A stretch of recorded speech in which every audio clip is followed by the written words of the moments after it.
Labą dieną. Šiandien videos trumpa autobiografija.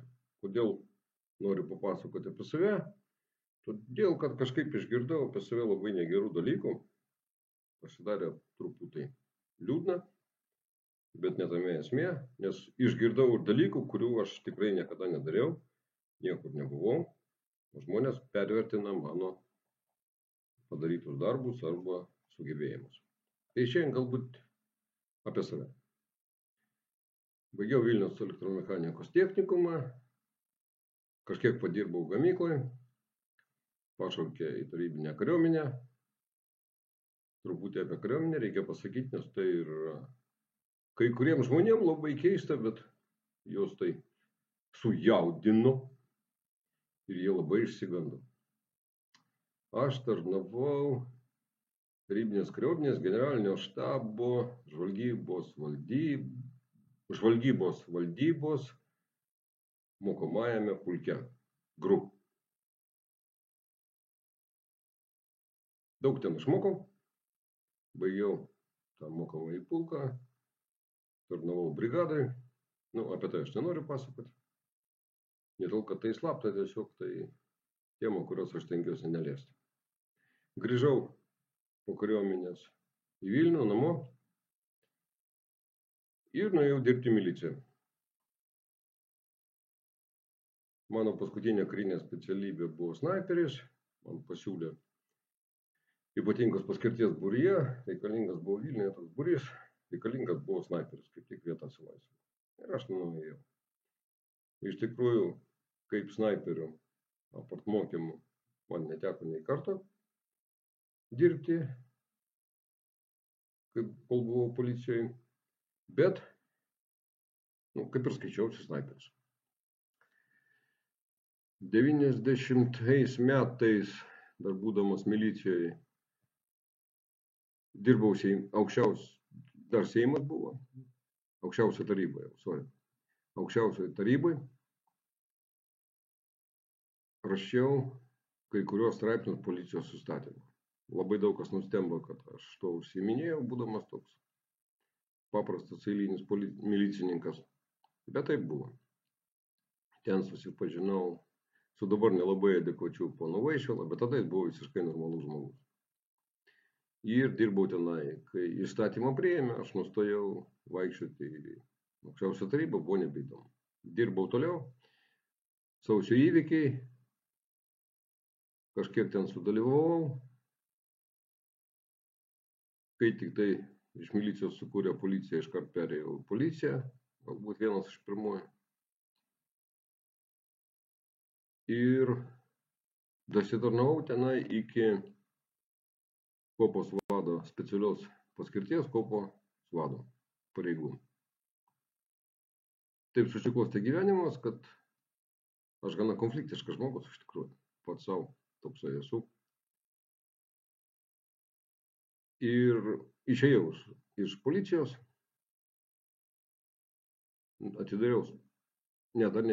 išėjau tada į apsaugą dirbti, padirbau vieno asmens apsaugoje, paskui nuėjau dirbti į Žemės ūkio banką apsaugos skyriaus vadu. Ten gana pradirbau ilgai, toliau nelabai esminiai kažkokie tai buvo pokyčiai, iš ten išėjau, nes banką pardavė ir ne to, kad blogai dirbau, tiesiog visus vadovaujančius asmenys pakeitė. Kitai sumokėjo kompensaciją ir paprašė išeiti. Jokių problemų neturėjau. Tada atidariau vieną verslą, kitą, antrą.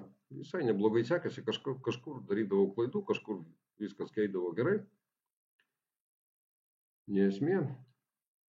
Bet visą laiką norėjosi sugrįžti prie ginklų ir dar kažko panašaus. Tuo pačiu tarpu aš visą laiką užsiiminėjau sporto, IPC yra toks sportas, šaudžiau, visai neblogai sekėsi, kol buvau jaunas.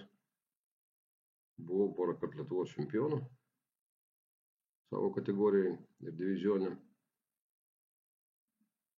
Tapau tarptautinės klasės teisėjų, IPSA. Daug pavažinėjau po Europą, teisėjaudamas pasaulio čempionatą, Europos čempionatą. Ir taip susiklostė gyvenimas, kad mane pakvietė į Lietuvos kariuomenę. Tada dar buvęs mano draugas Valdas Tutkus. Geras žmogus buvo tada. Protingas, viskas su juo buvo gerai. Ir aš nuėjau dirbti į materialinių resursų departamentą. Ginkluotės poskirį, aišku. Užsiėmėmės ginklų priežiūrą. Ir jeigu kas žinote, dabar pirmą kartą jau pasakysiu, senas ginklas G36 KA4. Tai šitą ginklą mes bandėme, mes eksperimentavom, mes jį dadirbome konkrečiai gamyklai Keklerkoche ir jį priėmė Lietuva kaip pagrindinį šaunamąjį ginklą. Tuo pačiu metu mes bandėme minimi, FN minimi, kurios dabar irgi nupirko, tai irgi buvo mūsų darbas. Nu ir blokus žinoma.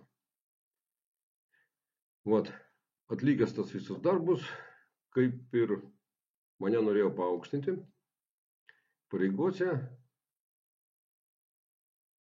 bet nesusiklostė, nes antras departamentas, kai aš rašiau savo autobiografiją, aš paminėjau, kad tarnavau kariuomeniai būdamas šauktinių GUR pulke, GRU.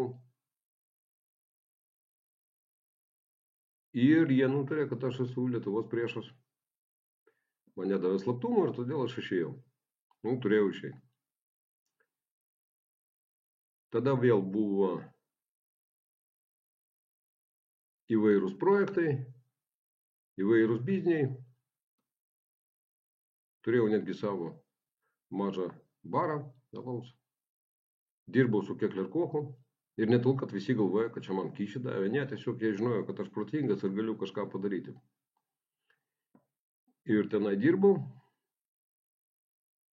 Paskui susitvarkė viskas ekonomiškai labai gerai. Su draugu, to laikų draugu, atidarėme, jeigu kas žinote, tokia buvo įmonė Defensus. Ir visai neblogai mes su ją dirbome. Paraleliai aš dar užsiiminėjau verslų su Rusija ir pirkau iš ten pašarus. Tai čia toks trumpas mano gyvenimas, pagrindinis akcentas, tai kad aš tarnavau kariuomeniai žvalgybai. Ir kažkodėl tai mūsų saugumo tarnybos skaito, kad aš esu Lietuvos priešas. Labai gaila, bet priešas tai priešas. Mano to nei šilta, nei šalta iš tikrųjų. Toliau viskas klostėsi labai gerai gyvenime, ekonomiškai, viskas buvo gerai, vaikai užaugo, mokslus pabaigė, bet atsitiko tai, kas atsitiko vasario 24 diena. Jau vasario 23 aš skambinau savo partneriam iš Rusijos ir pasakiau, kad mes uždarome su jais biznį. Sekančią, po 5 valandų prasidėjo karas.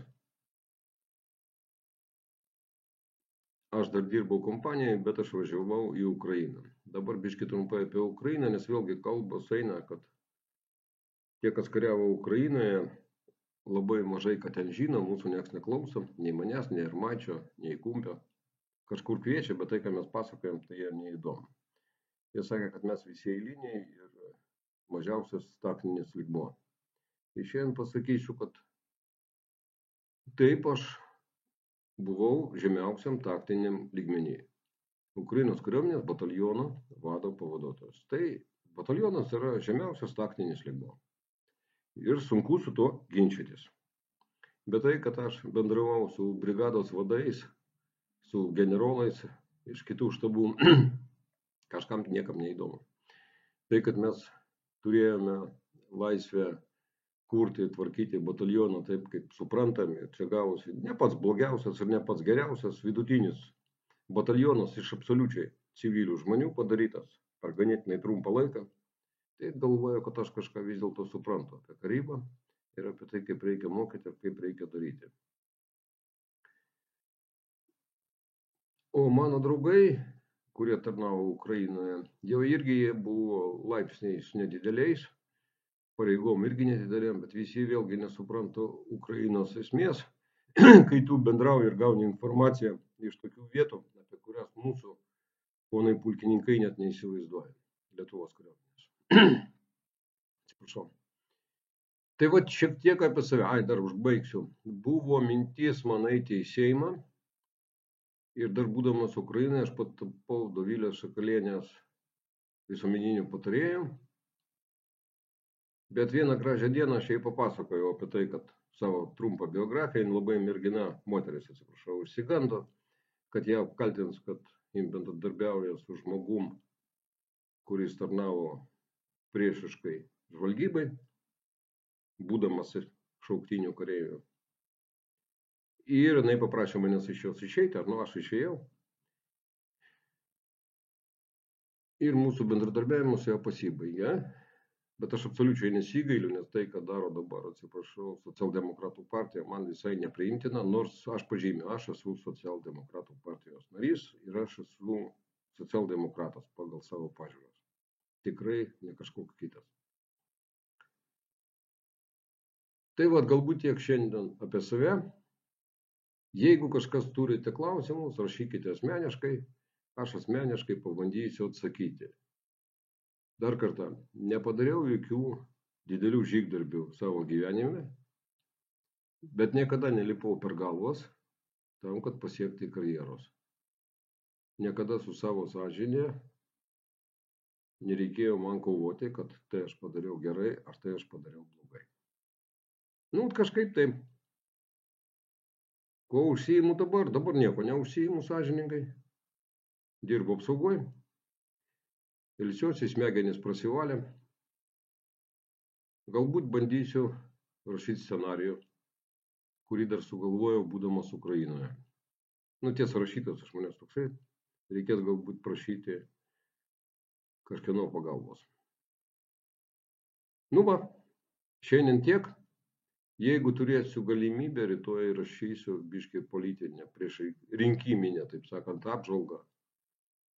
Tai, ką aš mąstau ir kas mane neramina Lietuvoje. Toks gavosi šiandien video. Ačiū. Viso gero.